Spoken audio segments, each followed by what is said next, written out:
Sadia, a research analyst at Old Mutual Securities, is our market analyst for the day. Many thanks for joining us, Halima. Let's kick it off with the Mumias Sugar, whereby we've seen them reporting a loss over 2.2 billion shillings for the first 6 months. And now they have swung into a loss. Previously, they had a profit of 1.7 billion shillings. What are your thoughts on the performance? Okay, to start off, this was not far-fetched because they had already issued a profit warning. Mumias Sugar Company has been facing serious challenges with the acquisition of cane as a result, because cane poaching has been a significant threat to them. Why? Because so many of the sugar millers are licensed in the western region, so they end up fighting for the small cane that is available. So cane poaching has been described as one of the serious threats to the sugar industry as at now. And you look at it from a perspective of their income. Is it something that we can look forward to? Is it likely to actually make investors actually continue punishing their stock in the market? Yes, in a way it is, because Mumias Sugar has been doing this for quite a while. They had a TADA project which was in the pipeline. Up to now, they have not given us a clear indication when it is to start, because yes, we know there's cane poaching, there's an availability of sugar cane, but what next? As a strategy for the company, they need to be up their feet. So as a result, they should have started the TADA project. Okay, there was a rights issue to be done this year, and they were looking at a way of either doing a half rights issue, but as of now, they have not given us a clear indication. And we have seen already the some of the competitors getting money, injected into it. We anticipate also now the Kwale is closely linked to the Omni cane, which is supposed to start in the coastal region. Mm-hmm. So should they come into the market and start operation, then Mumias will face serious competition. Mm-hmm. Two things there that I want to mention on the competition and also on Mumias in terms of the performance. Yeah. You mentioned about the rights issue that they had indicated they're likely to have. Yeah. Do you still see them coming on board after reporting the poor results that they've actually reported today?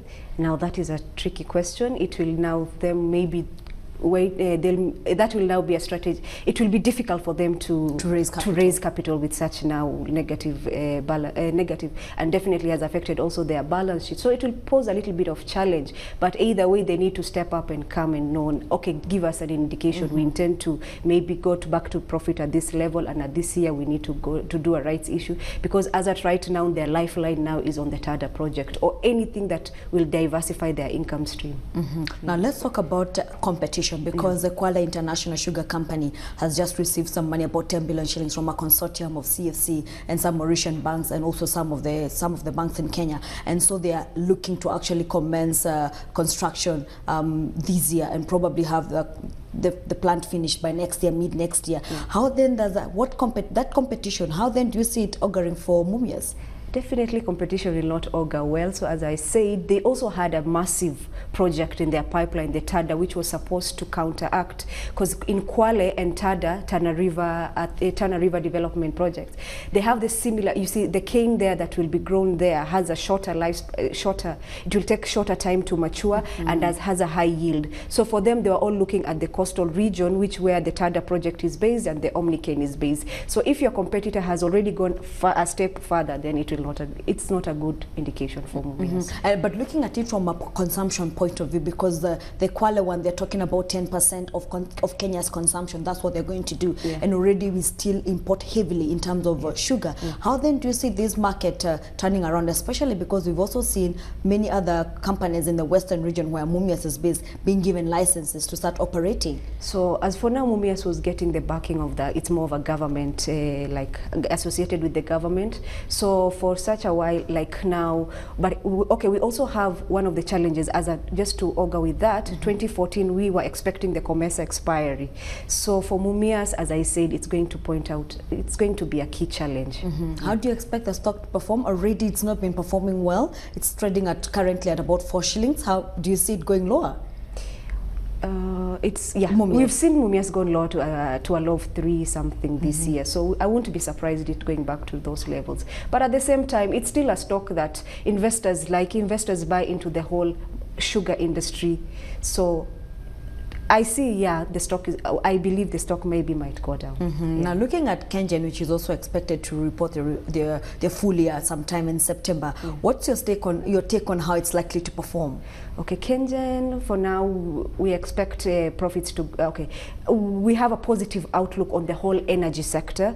We've seen as in KenGen, what we do have like now is we have the demand, but the supply, we fall short on the supply. So KenGen has been in the market and has been pursuing so many infrastructural developments on diversifying into geothermal, because we believe geothermal is a game changer, is going to reduce the cost of them producing the energy. And as we've seen with the current government, they have the full back. They believe energy is one of their key sectors that they have to perform.